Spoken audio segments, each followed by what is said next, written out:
का अर्थ है सेवा।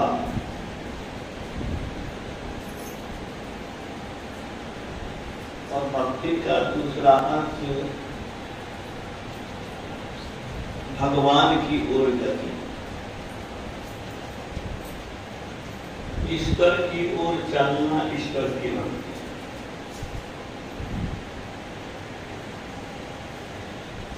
गुरु महाराज कहते हैं गंगा की ओर चलना, गंगा के पास रहना, गंगा की हवा में रहना, गंगा का पानी पीना, गंगा की भक्ति। ईश्वर की ओर चलना, ईश्वर के समीपता का बोध करना, अपने अंतःकरण में प्रभु को बसाना,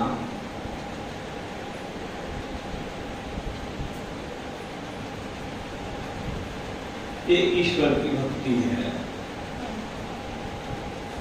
और सेवा का जहां तक अर्थ है तो कहते हैं ईश्वर को किसी चीज की आवश्यकता कहाँ है। वो शरीरधारी थोड़े हैं कि उसको भूख लगती है, प्यास लगती है। और जब हैरान हूँ भगवान के भजन भी है,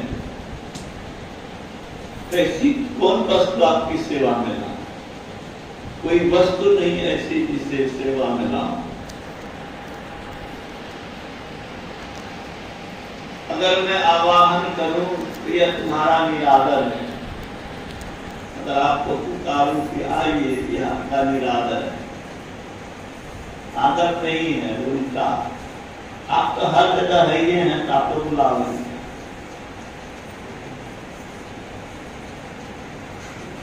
अगर फूल चढ़ाऊं तो यह भी आपका अनादर है, क्योंकि फूल में तो आप ही हैं। इस तरह से जो, लेकिन गुरु महाराज ने कहा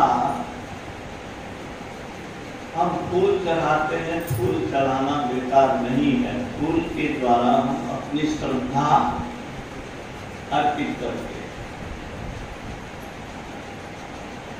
श्रद्धा अर्पित करना अपने आप को प्रभु से जोड़ना है, चित्त में बसाना है।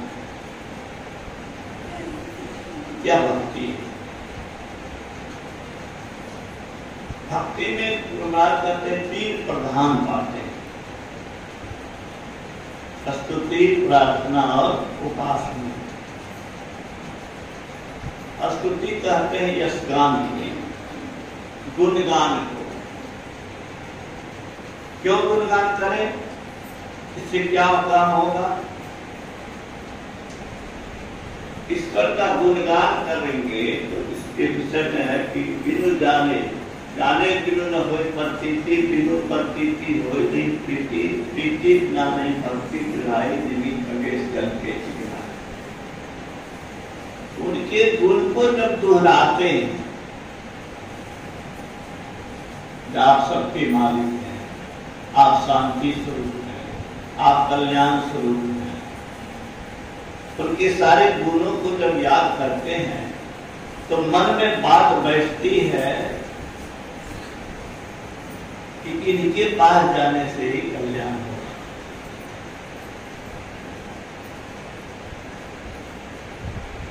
गुरु महाराज कहते हैं प्रवचन में, स्कूल में पढ़ता था,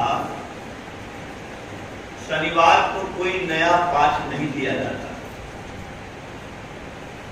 पुराने पाठों को दोहराया जाता। अब तो सारी परंपरा नहीं है, लेकिन हम लोग बचपन में ये परंपरा देखे। पुराने पाठों को ही दोहराते। क्यों दोहराते थे? कि हम भूले नहीं। बार-बार इसीलिए दोहराते हैं। कोई कहे सत्संग कर लिया, समझ लिया, बार-बार सत्संग की क्या जरूरत है? तो गुरु महाराज कहते हैं कि सत्संग करने से ज्ञान का प्रेरण, दोहराने से ईश्वर का गुण, दोहराने से ईश्वर में प्रेम जगता है, और प्रेम नहीं तो भक्ति नहीं। प्रेम बिना जो भक्ति है सो निज निज विचार, पुत्र भरण के कारण जन्म गंवायो साथ। प्रेम जो है दो को एक करता, प्रेम जिसको जिससे है वह उसको मिलाता है, प्रेम बेचैन करता है। अरे मैं तो प्रेम दीवानी, मेरा दर्द न जाने को। जिससे जिसको प्रेम होता है उससे मिले ना उसको चैन नहीं मिलता। तो यह प्रेम कैसे होगा? तो प्रेम के लिए स्तुति चाहिए, श्रद्धा चाहिए।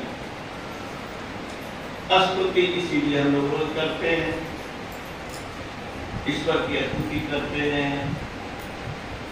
सबसे अपरा अपरा सब बात है, बहुत सी बातें उसमें है। अद्वय अनामय अमल अति आधेयता पार में सत्ता स्वरूप अपार सर्वाधार मैं तू पार में सर्वेश है, अखिलेश है, निष्पेश है, आदि आदि। ईश्वर के गुण को गाते हैं, ईश्वर के गुण को समझ करके अगर गाएंगे तो ईश्वर की महत्ता समझ में आएगी, और जिसकी महत्ता समझ में आएगी उससे से प्रेम होगा। सोना कीमती है, मूल्यवान है, उसका बहुत बात है तो सोना अर्जन करना चाहते। पैसे का बात तो समझते हैं तो पैसा को कमाना चाहते हैं। ईश्वर का महत्व जब समझेंगे तो ईश्वर को पाने की भूख लगेगी, प्यास लगेगी। दूसरी बात भक्ति में है प्रार्थना। क्यों प्रार्थना करें? प्रार्थना का अर्थ है मांगना, नम्रता पूर्वक मांगना ही प्रार्थना। रोज हम लोग आते हैं पर निज बल कछु नहीं है, जे ही बने कमाई। क्यों कहते हैं? अपना तो जॉब करना चाहते हैं, ध्यान करना चाहते हैं, मन को एकाग्र करना चाहते हैं, तो ये मन उठा पटक के कहां से कहां भेज देता है। अपने को जब असहाय महसूस करते हैं तो उनसे सहायता की पेज मांगते हैं, कृपा मांगते हैं। स्वामी रामकृष्ण ने कहा कि अंतःकरण से जो दिल से प्रार्थना की जाती है वह अवश्य पूरी होती है। तो जितना ही हम अंतर से विह्वल होकर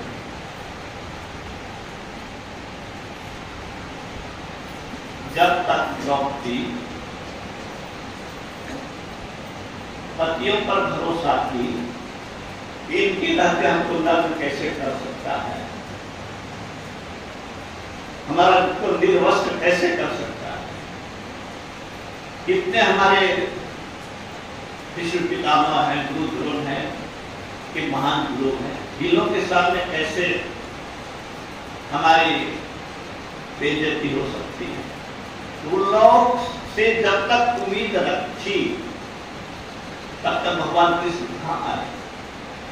लेकिन जब निर्बल होकर के देखा कि इनमें से कोई कुछ करने वाला नहीं है, बहुत कुछ कहा के थक गई, अंधों की सभा कर दिया। यह भी कहा दिया कि आप ये युधिष्ठिर अपने आप हार गए हैं तो हमको अब फिर से दौड़ पर लगाने का क्या अधिकार है। बहुत सी बातें, लेकिन जब बिल्कुल निराश हो गए तो आप स्वदेह विफल होकर के प्रभु आप ही लाभ होगा। तो आप जानते हैं कि रक्षा हुई। मैं बराबर कहता हूं करोड़पति आदमी एक चेक काटते तो लाखपति किसी को बना दे। विद्वान अपनी विद्या से किसी को विद्वान बना दे। डॉक्टर के पास जो रहता है कंपाउंडर, वो भी डॉक्टर का बहुत काम करने लग जाता है।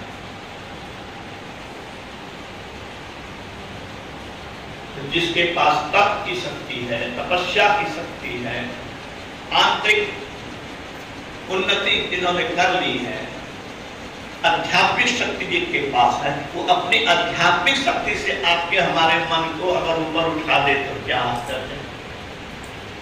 इसीलिए उनकी सहायता की मांग करते हैं, यह भक्ति के अंतर्गत। फिर उपासना, उपासन, नजदीक में बैठना। हम लोग जो जप करते हैं, ध्यान करते हैं, या साधना या ध्यान करने बैठते हैं, तो अपने आप को प्रभु से जोड़ते हैं, समीपता का बोध करते हैं, मंत्र जाप करते हैं, तो ये दृढ़ में विश्वास होना चाहिए कि गुरु हमारे यहाँ हैं। हम नहीं देख रहे हैं लेकिन वो हैं। लेकिन विश्वास होता नहीं है, विश्वास टिकता नहीं है। अगर विश्वास हो कि प्रभु हमारे, गुरु हमारे सब जगह हैं, तो मन में गंदे विचार कैसे करते हैं, झूठ कैसे बोलते हैं, जो नहीं करना चाहिए कैसे करते हैं। किसी सिपाही का क्या मजाल है कि एसपी के सामने कुछ गलत हरकत करते, बोलकर सावधान की मुद्रा में रहता है कि कहीं कुछ गलती में हो जाए तो हम दंडित हो जाएंगे। हम लोग को ऐसा होता है क्या?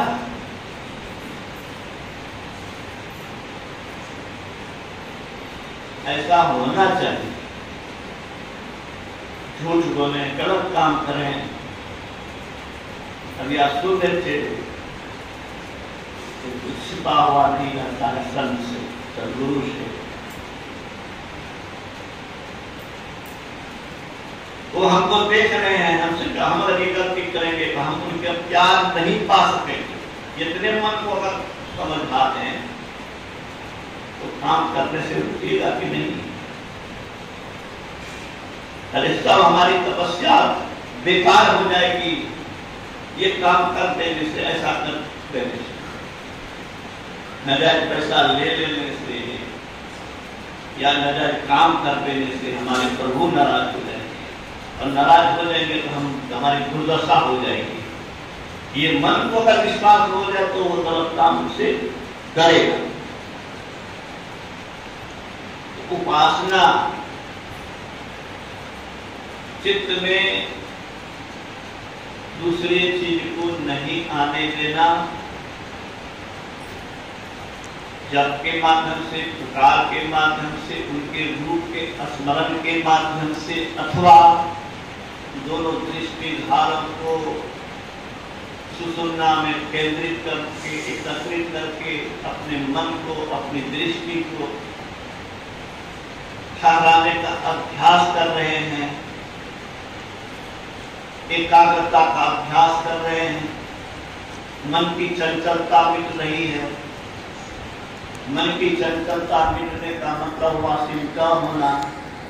सिमटा होने का अर्थ है ऊर्ध्वगमन होना।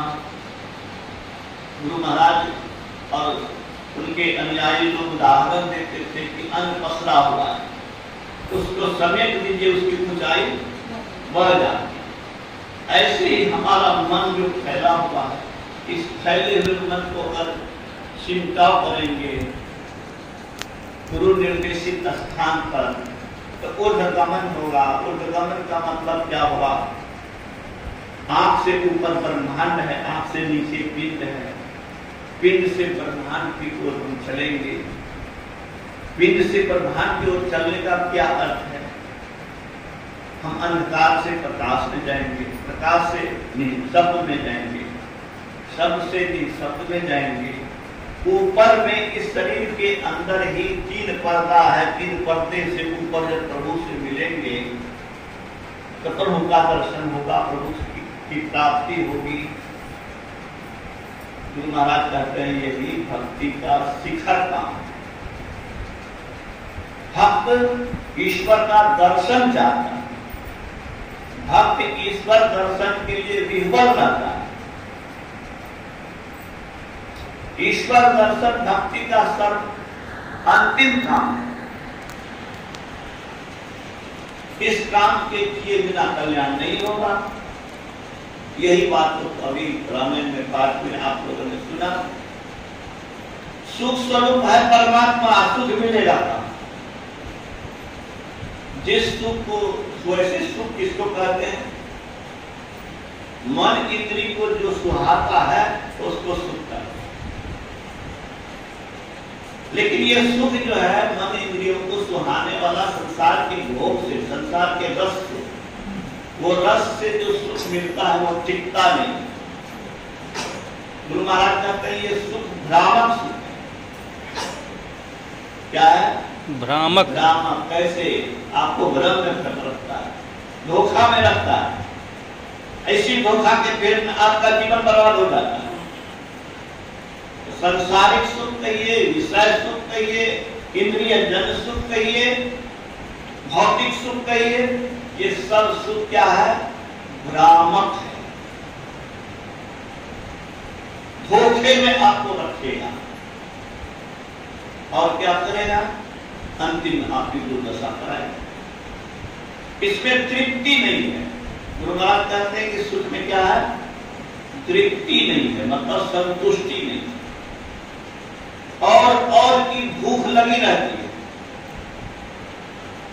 संसार का जितना रस भोगिए कुछ देर के बाद तो फिर भूख लगेगी और रस लेते जाइए, आपकी भूख बढ़ती ही जाएगी, तो तृप्ति नहीं होती है और अंत में यह दुख देता है। दुख परिणामी सुख। इंद्रिय सुख क्या है? दुख परिणामी सुख। दुख परिणामी सुख, रिजल्ट में यह दुख देगा।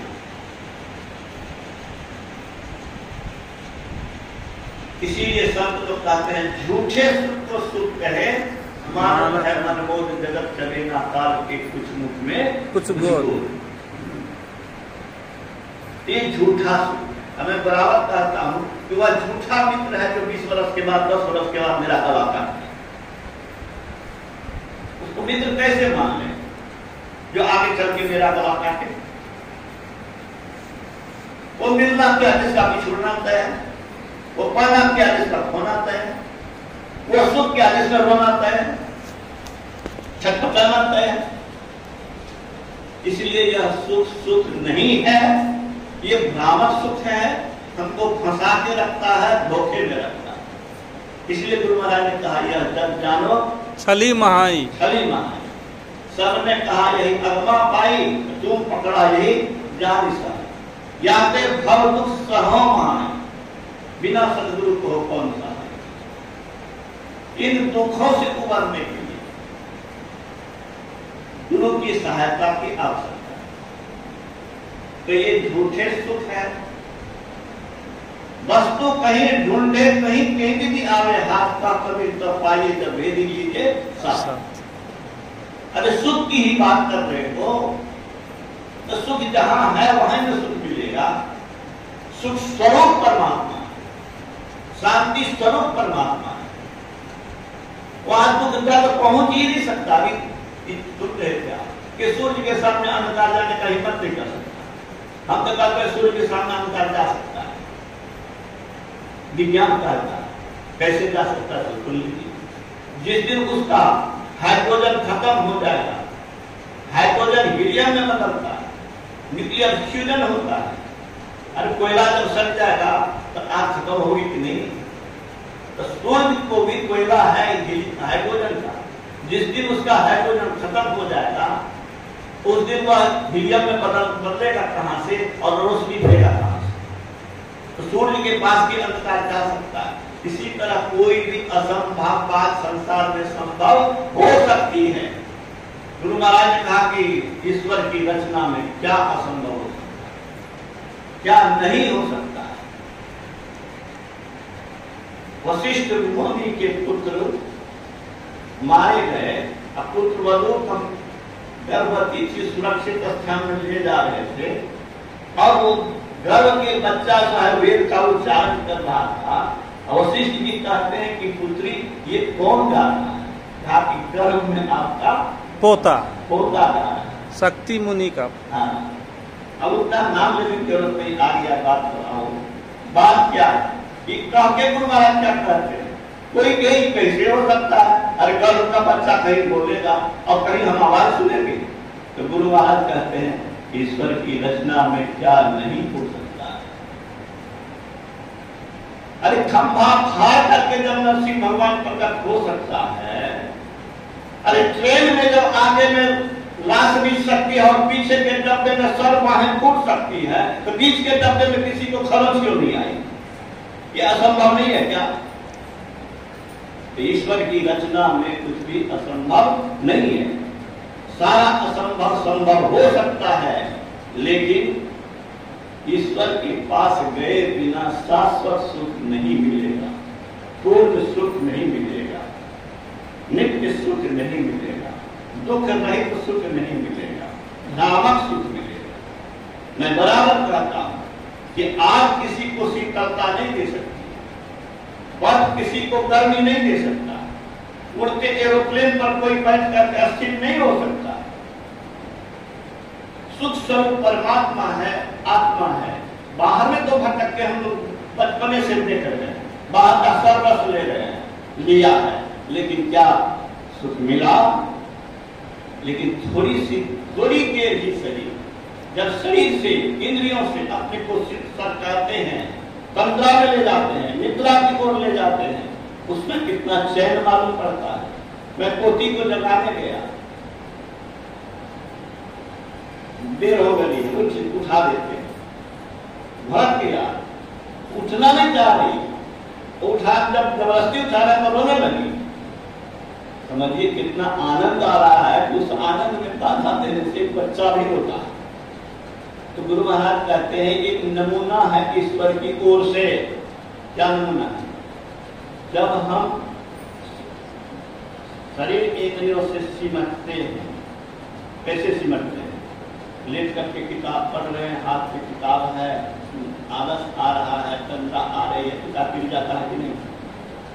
किताब गिर गया, इसका मतलब हाथ से संबंध, इस सूरत की इस आत्मा का संबंध टूटना। वहां से चेतन शक्ति सिमट रही है, चेतन शक्ति से चिंता से ही क्या होता है? चैन मालूम होता है। गुरु महाराज कहते हैं यह एक नमूना है। नींद में जाते हैं, शरीर में कितनी भी बीमारी है, कितना भी कष्ट है, क्या बिगाड़ लेगा? नींद में जब तक है तब तक कुछ परवाह नहीं। शरीर इंद्रियों से संबद्ध रहने से ही हम दुखी होते हैं। शरीर इंद्रियों से अपने को जब अलग कर लेंगे, यह एक उदाहरण है कि हम तब दुखी नहीं रहेंगे। लेकिन उसमें गड़बड़ी क्या है? क्या है गड़बड़ी मंत्र जी? नींद में सो जाते हैं, दुख से तो रहित हो गए, गड़बड़ी क्या है? अज्ञानता। गड़बड़ी यह है, अज्ञानता रहती है नंबर 1, नंबर 2 टिकती नहीं। ठीक है, नींद में ही सदा रह जाएंगे, क्या संभव नहीं है।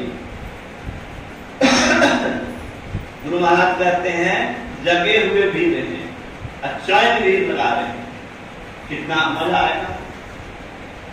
चेतना में रहेंगे, ज्ञान में रहेंगे और दुख रहित रहेंगे। वो अवस्था कैसी अवस्था होगी? वह अवस्था सर्वोत्तम अवस्था होगी, सर्वश्रेष्ठ स्थिति होगी।